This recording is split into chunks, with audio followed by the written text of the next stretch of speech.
Avi Pazner, bonjour, Boker Tov. Bonjour Boker Tov. Alors, nous vous avions sollicité hier pour évoquer le souvenir de Moshe Arens, qui est décédé hier à l'âge de 92 ans. Moshe Arens, que vous avez très bien connu. Et puis, les événements se sont développés et on a bien entendu attendu l'intervention du Premier ministre hier à 20h à Binyamin Netanyahou qui s'est exprimé. On l'a vu, on l'a entendu sur les chaînes de télévision et qui a fait passer son message. Alors, malgré tout, je voudrais que nous commencions cet entretien en rendant hommage à Moshe Arens. Binyamin Netanyahou est encore parmi nous. Nous aurons l'occasion de parler encore longtemps de lui. Nous en parlerons dans la deuxième partie de cet entretien. Mais tout d'abord, Moshe Arens, Zichrono Livracha, vous l'avez bien connu. Il a été, je le disais tout à l'heure, il a été ministre de la Défense, ministre des Affaires étrangères, ambassadeur d'Israël aux États-Unis, professeur en aéronautique, le père du Lavi, qui n'a pas été jusqu'au bout de ce programme. Vous l'avez très bien connu, racontez-nous dans quelles circonstances. Oui, je l'ai très bien connu parce que pendant les années 80, je travaillais avec le Premier ministre Yitzhak Shamir. Et eux, ils étaient des amis politiques et des collaborateurs très étroits dans les gouvernements. Donc, j'avais des contacts, je dirais presque journaliers avec Misha Arens, qui a marqué de sa présence, de sa politique, de ses idées les années 80. C'est irréfutable depuis qu'il est entré à la Knesset en 77 jusqu'à la défaite de Shamir en 92. Arens était là, des fois en tant que parlementaire. Après, il était président du Comité pour la sécurité et les affaires étrangères. Et vous l'avez mentionné après, il était ambassadeur aux États-Unis, ministre 2 fois. Enfin, c'est un grand monsieur, et un grand monsieur de tous les points de vue, un grand monsieur du point de vue personnel, un homme intègre, simple, parler très, très doux, et du point de vue professionnel, c'était une grande capacité d'analyse, une grande capacité d'action aussi. Et je dois dire que je ne me rappelle pas aucune rencontre, aucune conversation avec Misha Arens qui n'était pas un plaisir, tout simplement. Qui n'était pas un plaisir de tous les points de vue intellectuels, et politiques et amicaux. Et j'ai beaucoup regretté sa disparition. Et je me suis demandé, puisque vous avez parlé aussi du discours de M. Netanyahou, je me suis demandé quelle aurait été la réaction de Misha Arens s'il avait écouté ce discours de Netanyahou. C'est ça. Je pense qu'il faut effectivement ceux qui connaissent un peu l'histoire d'Israël, qui savent que Binyamin Netanyahou a été, on va dire, propulsé dans la vie politique par Misha Arens. Le fait qu'il ait fait cette intervention juste quelques heures après l'annonce de la disparition de celui qui a été son mentor politique, c'est peut-être un signe, on va dire, de changement d'époque. Mais justement, je voulais vous demander, dans la presse israélienne ce matin, on insiste beaucoup sur cette intégrité de politique et de Moshe Arens, le fait c'était un véritable idéologue de la droite nationaliste, du Khérout de l'origine, mais c'était une autre époque. Qu'est-ce qui a changé? C'était aussi une autre idéologie. C'était une idéologie de droite, et même de droite dure, mais accompagnée d'un grand libéralisme. Par exemple, Moshe Arens voyait la solution de nos problèmes en un seul État qui s'étendrait de la mer au Jourdain, avec à l'intérieur une grande minorité arabe qui jouirait de tous les droits que les mêmes droits de la majorité. C'était un peu l'idée de Jabotinsky, n'est-ce pas? Et aujourd'hui, alors c'est une droite, on peut dire même que aujourd'hui, il serait peut-être même qualifié de droite extrême. Mais aujourd'hui, qui parle aujourd'hui d'une solution comme celle-là? Ou bien on parle d'une solution à 2 États, ou bien on dit qu'il n'y a pas de solution. Vous comprenez ce que je veux dire? Alors, comment vous expliquez, Avi, ce changement qui est intervenu on va dire, dans la droite israélienne, cette droite qui, parce que la génération de Misha Arens, elle a connu, on va dire, surtout l'opposition, et puis après, elle est rentrée au pouvoir à partir de la fin des années 70. Mais la génération aujourd'hui de la droite nationaliste, elle n'a connu quasiment que le pouvoir. Comment vous expliquez ces changements, le changement idéologique qui est intervenu auprès des leaders d'aujourd'hui? Est-ce qu'il y a aujourd'hui un fossé entre des gens comme Benjamin Netanyahou et des gens comme Misha Arens? C'est pas un fossé. La réponse est dans la question que vous m'avez posée. Ces gens étaient dans l'opposition, donc ils théorisaient.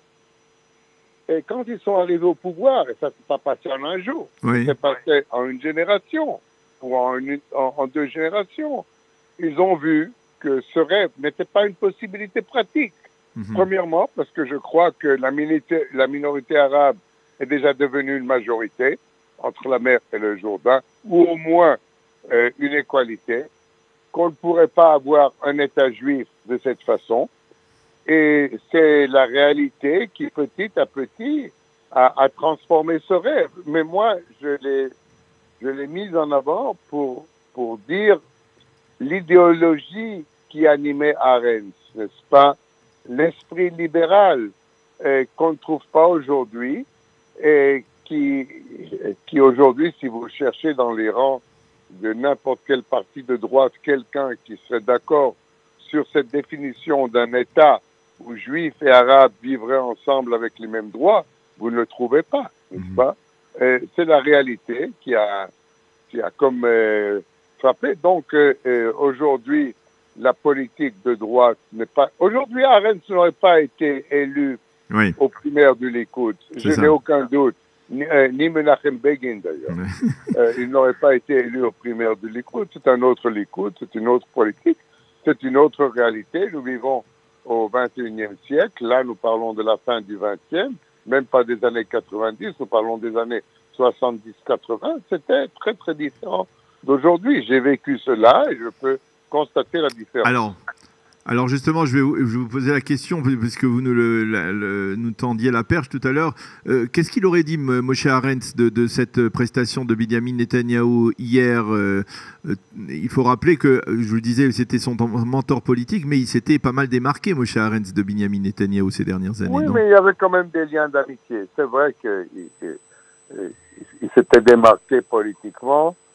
D'ailleurs, comme Yitzhak Shamir s'était démarqué après de Netanyahou, mais il avait quand même beaucoup d'affection pour lui. C'est lui, je me rappelle bien, qu'il avait amené du secteur privé en convainquant Shamir de le nommer ministre plénipotentiaire à l'ambassade d'Israël à Washington en 83. Et c'est lui aussi qui l'a poussé après dans l'arène politique. Et puis après, oui, il a été déçu, Shamir aussi, ils ont été déçus par Netanyahou. Ça ne veut pas dire que les liens d'amitié n'ont pas continué. Ils ont continué. Qu'est-ce qui les a déçus chez Netanyahou, on va dire? Vous voyez, eux, c'était des hommes idéologistes plutôt. Oui, des idéologues. Des idéologues, les deux, chacun à sa manière. Et là, Bibi est un pragmatiste et qui doit vivre avec tout ce que cela implique dans la vie politique, avec des fois des zigzags, et des fois des décisions qui ne plaisent pas à tout le monde. Et c'est de là que peut venir cette... Mais je crois que Bibi et Arens sont restés en contact. Et même hier, je crois que le Premier ministre a dit qu'il avait visité Moshe Arens il y a quelques semaines. Oui. Donc, les liens étaient là. Alors, qu'est-ce qu'il aurait dit, Arens, de cette déclaration de Netanyahou d'hier? Arens, premièrement, n'aurait jamais été dans une situation comme ça. Jamais. Arens, c'était la simplicité. C'était la simplicité même. Il était d'une rigueur absolue. Par exemple, je crois que il n'aurait jamais été dans la position où Netanyahou s'est mis, à tort ou à raison. Je ne dis pas, je ne veux pas préjuger ici de ce qui va arriver avec Netanyahou, mais le fait même que Netanyahou s'est mis dans une position comme celle-là, où il a dû hier adresser la nation d'une façon dramatique, trop dramatique d'ailleurs. Oui. Non, pas la façon dont ça a été annoncé par le Likoud. Peut-être quelqu'un a fait une erreur. Il ne serait jamais mis dans une position comme celle-là. Et je crois qu'il n'aurait pas aimé le spectacle que nous avons vu hier soir.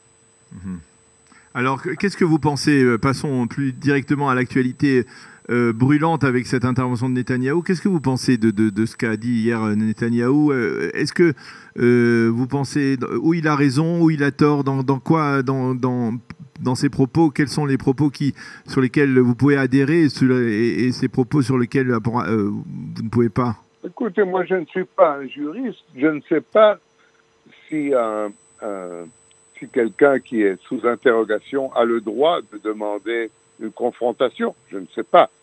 C'est possible. S'il a le droit, s'il a demandé une confrontation, comme il l'a dit, eh bien, il faut accéder à cette demande.